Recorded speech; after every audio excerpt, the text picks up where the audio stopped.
Hello team, welcome to another ATP Geopolitics video with myself, Jonathan MSP. Ukraine War Frontline update for the 24th of June 2024. Actually, it's really for the 23rd of June. I didn't have time to do this one last night and I haven't had time to do it so far today. So this is actually a kind of a bit of a day late, really, in all honesty. And I might even do another mapping update today. It depends on time and whatnot. But nonetheless, this is what it is. It means nothing, doesn't it? Right, if you don't know what the lines on my map mean, please check out the screen pause of video. Otherwise, we will go to the front line. You see quite a few pins around the entire front line coming down to the southern front line, where there's nothing past that corner in the Donetsk region there. But I'm not going to go into the Institute for the Study of War just as a matter of time. I would do normally, but up here in the Kharkiv Oblast, we can see that the Ukrainians have made some more gains, as according to Suryat maps, in the easterly of the two sectors. So we have this one, which is, moving on to Lipsy there, coming down from Geopolitics. Geopolitics was being cleared out last we heard by the Ukrainian forces. Haven't heard anything since then. We come over to the east and we see that no change in the middle of Vovchansk. Still a bit unsure about what's going on with those surrounded troops, if they are indeed still surrounded.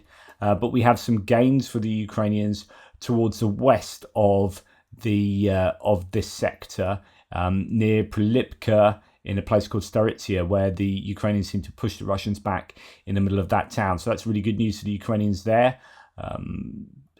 I don't know how big a counter-offensive push the Ukrainians are putting in up here. They have other places on the front line that they need to keep half an eye on, because as the focus has been on these northern sectors, there have been areas of the front line, for example, and we'll pop into it soon, around Sumy and Toretsk, where the Russians have been able to capitalize. But remember, any kind of counterattack will take an awful lot of resourcing and will be attritional for the Ukrainians. If the Ukrainians are on the offensive and the Russians are on the defensive, they have started to dig in, then remember all the things I've been saying about how attritional activities are for the Russian troops because they're on the offensive, where the Ukrainians are dug in and defending.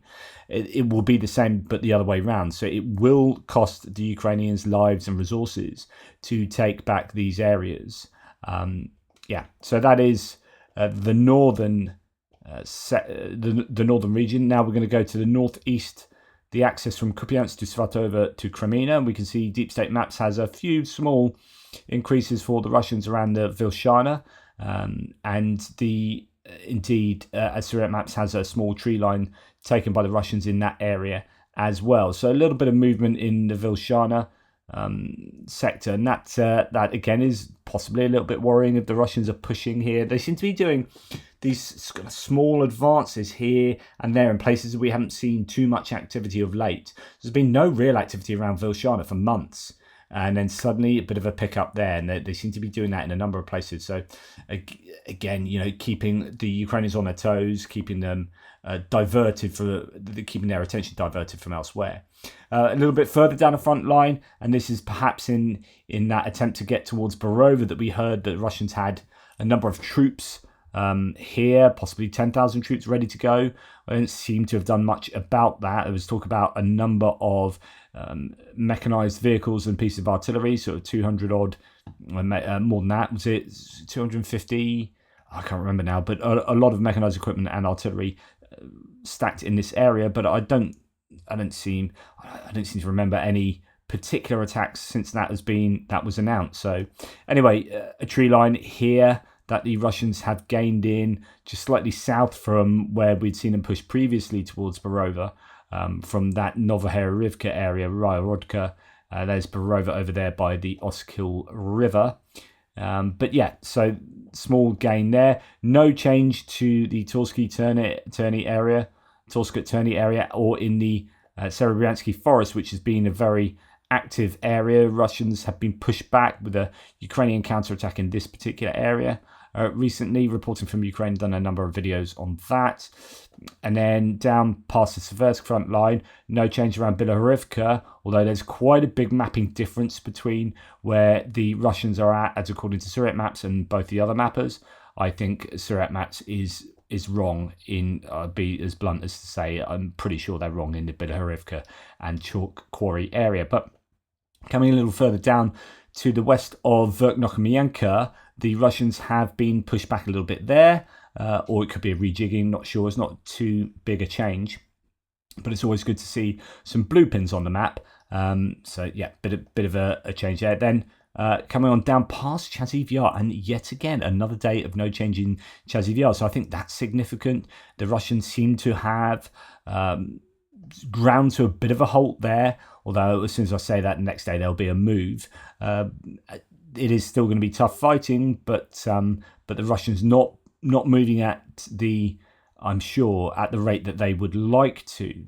And most of the activity that's, I think, more significant is taking place around this Toretsk area, where it looks like the Russians had taken advantage of either a rotation or the Ukrainians were caught napping. There's sort of talk about how the leader of the Eastern Front was down drinking down in Odessa, having some R&R, and there was talk about rotation possibly taking place. And either way, the Russians seem to have capitalized, and rather like they did in the Avdiivka area, are then building on that momentum and pushing forward in an area that hasn't seen any movement really since the beginning of the war. I mean, these are 2014 lines, give or take.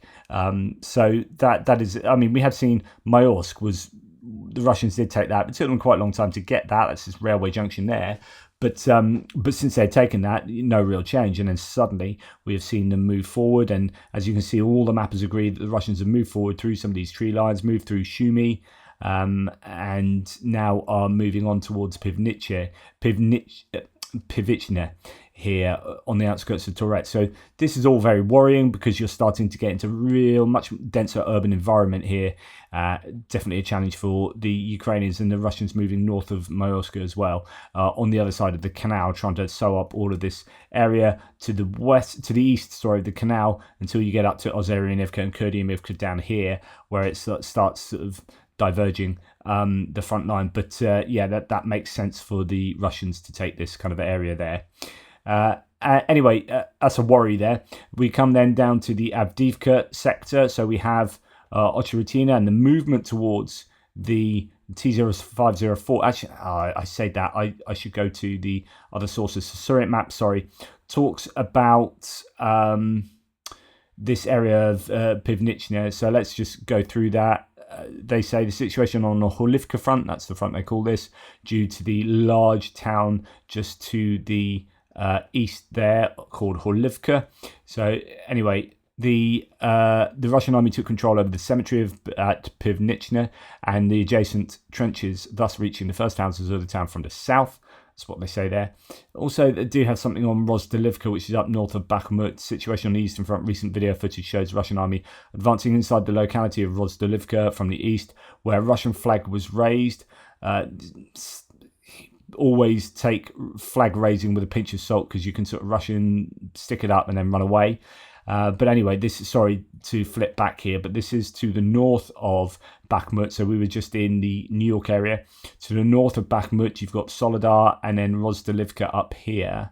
Now, the Russians have been moving through Rozdilivka, as according to Surrey maps. The others have that as a grey zone, but two areas of a pincer seem to be where they are attacking. Whether they control that area robustly is another question, but the flag was raised here.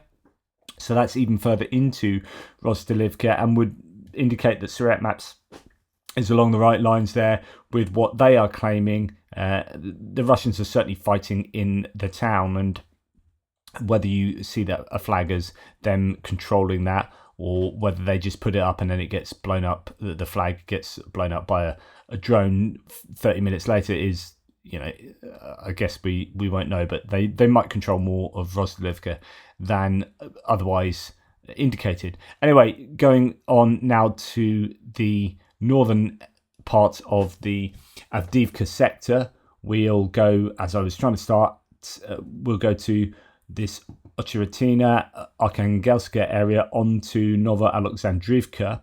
So they're pushing past, kind of through Nova Alexandrivka and then out the other side to the northwest. This is very much a challenge as they move further towards Vozdizhenka, and then its next step, T0504. So something that Russians are definitely, the Ukrainians, are definitely going to be worried about. Here, Surat map says the Russians took full control over the town of Novoalexandrivka. In addition, Russian forces advanced in Sokil, so that's further down to the south, just here, and entered into the first houses of Yevanivka. Okay, so let's go and have a look at that then.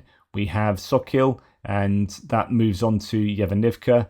So the idea that the Russians could well be further on from Sokil,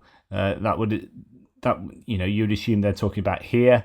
But anyway, at the moment, Surat Maps has them mapped up to halfway through Sokil, but there it seemed to be advancing there. Deep State Maps a little bit further to the south has a bit of catching up with Surat Maps around the area of Novoselivka, Persia, or in between there and Bedici. So a bit of a gain for the Russians there, but that might have happened previously and just evidence coming out to support that move because Surat Maps already had that. And then further to the south, Surat Maps claiming that the Russians have moved. This left-hand blue line is actually the Ukrainian defensive line, as according to Andrew Perpetua, and between the two lines, so this one here and the one back here is your grey zone, and for Andrew Perpetua, the Russian defensive line is here. As you can see, there's a big difference between the Russian defensive line of Andrew Perpetua, Deep State Maps, and Surat Maps in this particular area.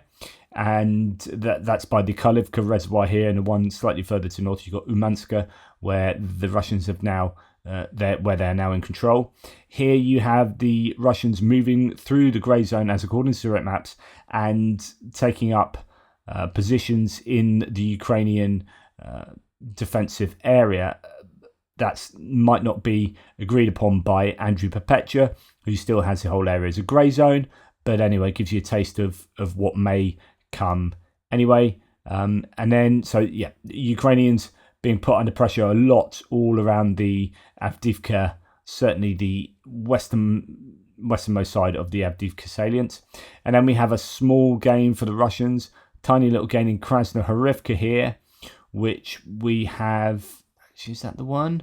No, I don't think that's on there yet. So this one is actually the one JR did this mapping yesterday, and I hadn't done a video, as I've said. So this one was from yesterday, and actually Surat Maps is now showing a further equally sized move by the Russians to the west of Krasnohorivka. So situations in this area during the last 4 days, the Russian army made significant advances. Oh no, I was going to say that's not significant at all. So, situation west of Donetsk, during the last 48 hours, the Russian army advanced in the central part of Krasnohorivka along the streets of Horkovo and Suvorova. So there we have their advance in Krasnohorivka. We'll come out of there, so possibly a second advance, as mentioned, past Mariinka and down to Novomikhailivka area south of there, where the Russians have made some pretty significant advances. Actually, further advances that I don't think are mapped. Yeah, so JR, this is another one that's happened since JR did the update, but nonetheless, we'll talk through that. We'll go first to this area south of Novomikhailivka and Paraskevivka, where all the mappers agree the Russians have made some fairly significant advances there. Andrew Perpetua had the line originally all the way back here and has moved it up to in line with Deep State Maps, broadly speaking, and Surat Maps, mainly agreement in this area. So that is a shame that the Ukrainians have lost that land, and it appears, according to Surat Maps again, that the Ukrainians have been pushed back in the area just north of Volodymyrivka. If we look at what the mapping is here, so you've got that bit that comes in all around here. The mapping would now go to basically down here. So all of that filled in, and that is, that's quite a bit of land that they've taken. So in some areas, let's have a look. If you're going right from the back there to pretty much where they are, that's a good over 2 kilometers worth of gains in that zone. Surat Map says that during the last 4 days, the Russian army made significant advances north of Volodymyrivka, increasing the buffer zone around the Kalinic quarry, and that's that white area there. But some fairly sizable advances for the Russians in a couple of these places. and otherwise just small little advances in others.